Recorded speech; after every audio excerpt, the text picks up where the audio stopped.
I'm Lisa Bloom, and this is my book, Swagger, 10 Urgent Rules for Raising Boys in an Era of Failing Schools, Mass Joblessness, and Thug Culture.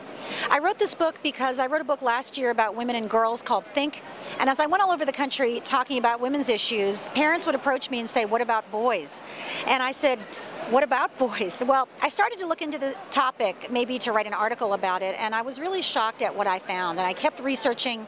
I traveled all over the country talking to boys and parents and librarians and administrators. And I reveal in the book what I found, that our culture is really hammering boys in a lot of ways. Boys are suspended, medicated, disciplined, and expelled in far greater numbers than girls, for example. They're dropping out of school in record number. 4 times as many young men are going to prison as when I was a kid. So the first half of the book is a wake-up call for parents about what's gone wrong in our culture for boys. And the second half of the book is the latest and best research as to what parents can do.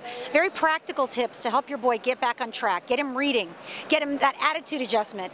I call the book Swagger not because it's a book about how to swagger, but because it's how to give him that attitude adjustment instead of the swagger attitude that so much of our culture is teaching him, to return him to an attitude of humility, to raise a young man who's not afraid to ask for help, who can be emotionally vulnerable, who can solve problems without violence, because I think we all want the best for our sons, and I wanted to provide that for parents.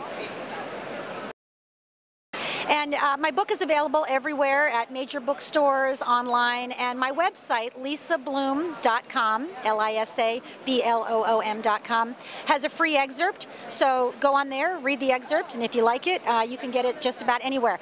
I'm also very active on Twitter, at Lisa Bloom, where I tweet obsessively about topics that are important to me. So I'd love to get your feedback on Twitter, and also on Facebook I have an author page.